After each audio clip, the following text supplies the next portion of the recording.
Dear students, welcome to Gits Measures. आज की इस वीडियो में एक्सप्लेन करने जा रहा हूं SR latch using NOR gate. तो हमने लास्ट वीडियो में SR latch using NAND gate के बारे में डिस्कस किया। इवन आपको मैंने एसआर फ्लिप फ्लॉप बना के दिखाया यूजिंग नैंड गेट।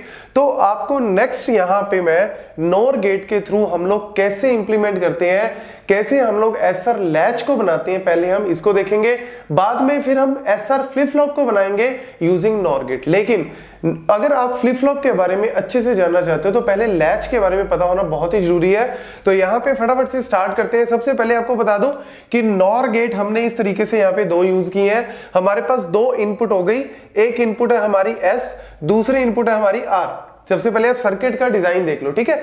तो यहां पे जब हम बात करते हैं यहां पे आउटपुट की, तो मेरे पास एक आउटपुट क्या होती है क्यू और दूसरी आउटपुट क्या होती है क्यू बार। तो जब भी हम एसआर लैच बनाते हैं यूजिंग नॉर गेट, याद रखना जब भी हम नॉर गेट को यूज करके बनाते हैं तो जो आपका क्यू बार होता है वो ऊपर आता है। हमेशा याद रखना ये डिजाइनिंग का पार्ट ही है। तो डिजाइन इसका इस तरीके से ताकि मेरे को ट्रुथ टेबल प्रॉपरली मिल सके। तो क्यू बार मेरा ऊपर होता है और क्यू कहां पे होता है, नीचे।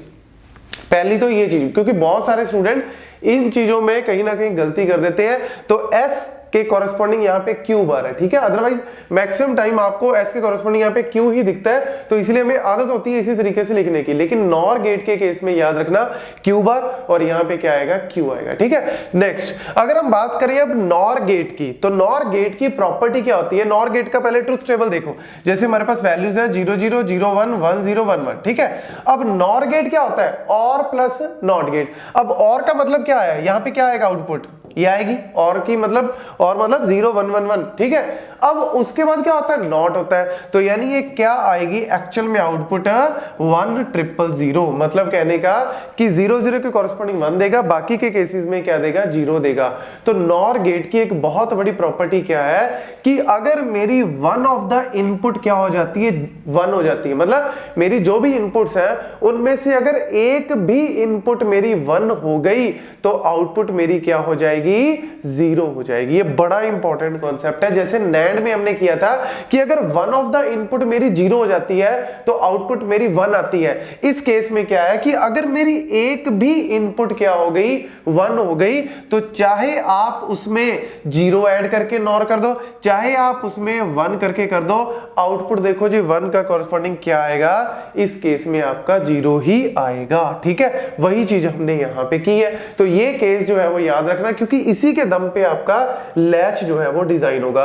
तो वन ऑफ द इनपुट अगर मेरी 1 आती है तो आउटपुट क्या हो जाती है, 0। अगर दोनों आ जाती है तब तो है ही, लेकिन अगर एक भी इनपुट मेरी 1 आ गई तो काम खत्म, ठीक है। आउटपुट क्या आएगी, 0। चलो स्टार्ट करते हैं। सबसे पहले अगर हम बात करें यहाँ पे कि मेरी इनपुट जो है, यहाँ पे मैंने यहाँ पे S R Q N plus 1, मतलब नेक्स्ट आउटपुट मेरी क्या आएगी, 0 0 0 1 1 0 1 1, ठीक है।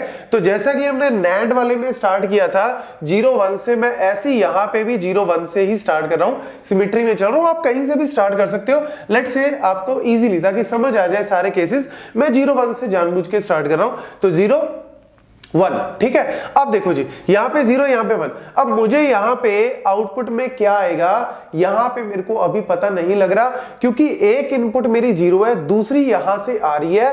तो दूसरी अगर 1 होती है तो आउटपुट मेरा क्या आएगा, 0, और अगर दूसरी 0 होती है तो आउटपुट आएगा 1, यानी यहां पे कंफ्यूजन है। लेकिन इस केस में कोई कंफ्यूजन नहीं है, क्योंकि मैंने क्या बोला कि अगर नॉर गेट में अगर एक भी इनपुट मेरी 1 हो जाती है तो आउटपुट क्या आता है, 0 आता है। तो यानी इस केस में आउटपुट क्या आएगा, 0 आएगा, ठीक है। तो आउटपुट मेरा क्या आ गया, 0, मतलब यहां से ये जो 0 है ये फीडबैक के तौर पे गई। तो 0 0 के केस में नॉर गेट क्या देता है, 1 देता है। तो बिल्कुल ठीक है जी। अगर Q मेरी 0 है तो उसका कॉम्प्लीमेंट 1 ही होगा, यानी ये प्रॉपर्ली आउटपुट दे रहा है। तो फटाफट से Q वाली जो आउटपुट है वो यहां पे लिख दो। याद रखना ये मत लिख देना, गलत हो जाएगा। Q कहां पे है, ये है, ठीक है। तो Q वाली यहां पे हमने लिख दी। लो जी, पहला केस हो गया। अब हम बात करते हैं दूसरे केस की। दूसरे केस में क्या करो, कोई दिक्कत ही नहीं है जी। दूसरे केस में हम उल्टा कर देते हैं। यहाँ पे दूसरे केस में मैंने क्या किया, 1 0 ले लिया, मतलब यहाँ पे मेरा क्या हो गया 1, यहाँ पे क्या हो गया 0। अब फिर वही 0 वाले केस में तो पता नहीं, लेकिन 1 वाले केस में पता है कि अगर एक भी इनपुट नॉर गेट में 1 होती है तो आउटपुट मेरी क्या आती है, 0 आती है। तो ये 0 यहाँ गई, 0 + 0 का बार मतलब क्या हो गया 1 हो गया। तो Q मेरा 1 आया, Q बार मेरा 0 आया, बिल्कुल ठीक है जी। कॉम्प्लीमेंट भी आ रहे हैं, प्रॉपर्ली काम कर रहा है। अब देखो जी Q के केस में आउटपुट क्या आई, 1 आई। तो ये वाली आउटपुट याद से ये मत लगा देना, मैं बार बार बोल रहा हूं, ये वाली लगानी है। तो यहां पे मेरी Q जो है वो नेक्स्ट स्टेट में क्या आ गई, आउटपुट मेरी 1 आ गई। ठीक है, लो जी ये वाला केस भी हो गया। अब नेक्स्ट केस में हमारे पास क्या आ गया, नेक्स्ट केस में लेट्स से हम ये वाला केस कर लेते हैं फटाफट से, 1 1। ठीक है, लो जी यहाँ पे भी 1 दे दी, यहाँ पे भी 1 दे दी, दोनों S और R में क्या दे दी 1। अब फिर वही चीज, अगर एक भी इनपुट 1 आती है तो आउटपुट क्या आती है 0, आउटपुट क्या आती है 0। एक भी इनपुट 1 0, एक भी इनपुट 1 0, ये तो गड़बड़ हो गई। Q की वैल्यू क्या आ रही है 0 और Q बार क्या होना चाहिए 1 होना चाहिए, लेकिन ये तो दोनों ही क्या आ रही है 0 आ रही है। मतलब ये प्रॉपरली काम ही नहीं कर रहा। मतलब ये कौन सी वैल्यू आ रही है, इनवैलिड स्टेज आ रही है। यहाँ पे कौन सी स्टेज है, एक तरह से इनवैलिड स्टेज या इनवैलिड आउटपुट यहाँ पे आ रही है। तो ये इस तरीके से हम लोग डिजाइन करते हैं। तो लो जी फाइनली हम जो है वो बिल्कुल लास्ट स्टेज में पहुंच चुके हैं। तो यहाँ पे हमारे पास नेक्स्ट वाला केस कौन सा आ जाता है 0 0। तो ये मैंने 0 दी, ये मैंने 0 दी। ठीक है, अब देखो इस केस में यहाँ पे आपको पता है कि वन ऑफ द इनपुट अगर 1 होती है तो आउटपुट 0 आती है। ठीक है, नॉर गेट में, लेकिन यहाँ पे तो कुछ भी नहीं है, यहाँ पे ये भी 0 है, ये भी 0 है। तो अब इसको करने के लिए क्या करो, देखो आपको पता है कि ये जो Q है वो यहाँ पे इसके अंदर जा रहा है, मतलब यहाँ पे आउटपुट क्या रही है एक तरह से 0 + Q का बार। ठीक है, ऑब्वियसली आपको पता लगे ना ये Q यहाँ पे आ रहा है, तो यानी यहाँ पे एक इनपुट तो Q है और दूसरी 0 है। तो नॉर गेट क्या करेगा 0 + Q का बार करेगा। ठीक है, यहाँ पे क्या आ रहा है Q बार आ रहा है, यहाँ पे क्या आ रहा है Q बार आ रहा है। हम जनरलाइज्ड फॉर्म में लिख रहे हैं, जनरलाइज। तो ये क्या करेगा, ये 0 + Q बार का होल बार कर देगा। ठीक है, तो यहां पे इसको सॉल्व करें, तो इसको अगर हम सॉल्व करें तो क्या होगा, 0 का बार क्या होगा 1, ये डॉट हो गया और ये Q बार आ गया। तो 1 डॉट Q बार मतलब Q बार ही होता है। यानी कि यहां पे जो आउटपुट मेरी पहले थी, मतलब जो प्रेजेंट स्टेज में मेरे पास ऑलरेडी वैल्यू थी, नेक्स्ट स्टेज में वही आउटपुट आएगी। सेम आ रही है Q बार, यहां पे भी चेक कर लो। 0 का उल्टा क्या होता है जी 1 होता है, प्लस का डॉट बन गया, Q बार का बार 2 बार हो गया यानी Q ही हो गया, और 1 डॉट Q होता है Q। लो जी पहले भी Q थी आउटपुट में, चाहे 0 थी या 1 थी, जो मर्जी ले लो, पहले भी Q थी अब भी Q आ रही है।